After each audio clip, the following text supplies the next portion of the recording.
Hello everyone. Question है हमारे पास कि there is a uniform electric field 8 × 10⁻³ IK Newton पर coulomb. What is the net flux? Net flux we have to find out in SI unit of uniform electric field through a cube of side 0.3 meter oriented so that its faces are parallel to the coordinate plane. So first option, second option, third and fourth, we have four options.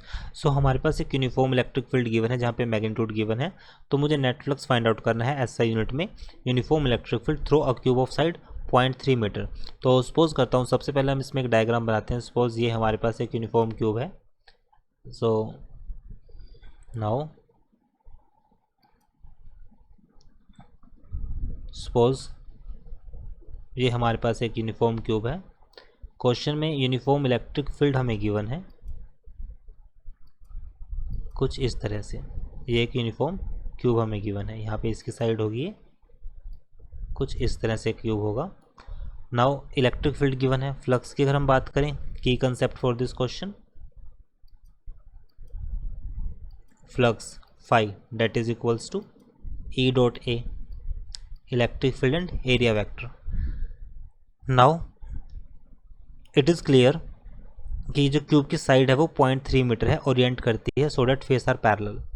अगर दो face की अगर हम बात करें, suppose एक face हमारे पास ये है, इलेक्ट्रिक फील्ड की डायरेक्शन तो होगी वो एक्स एक्सिस के अलोंग होगी और इसका एरिया वेक्टर भी सेम इसी तरह से होगा. बट अगर इस पॉइंट की अगर हम बात करें सेकंड पोर्शन की, इस केस में हमारे पास क्या होगा, एरिया वेक्टर और इलेक्ट्रिक फील्ड. सो इस केस में एरिया जो होगा इसका इस पोर्शन का आउटवर्ड एरिया होगा और इसकी जो इलेक्ट्रिक फील्ड होगी वो इससे अपोजिट होगी कुछ इस तरह से. ये हमारे पास इसका एरिया वेक्टर है.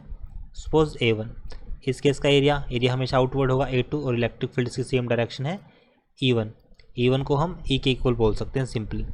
सो अगर नेट फ्लक्स हम यहाँ पे फाइंड आउट करना है, सो बट यहाँ पे जो एरिया की बात अगर हम करें, A1 का जो मैग्नीट्यूड है वो A2 के मैग्नीट्यूड के इक्वल होगा, that is equals to A.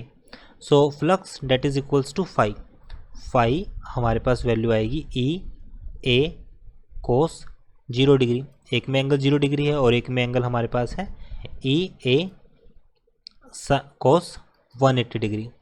Because एक तो हमारे पास सेम डायरेक्शन में मीन्स 0 डिग्री, यहाँ पर एंगल 0 डिग्री होगा और यहाँ पे अपोजिट है तो यहाँ पे एंगल होगा 180 डिग्री. वैल्यू को पुट किया, सो कोस 0 की वैल्यू हमारे पास आएगी मीन्स कोस 0 की वैल्यू होगी 1, तो ये वैल्यू हो जाएगी हमारे पास E A.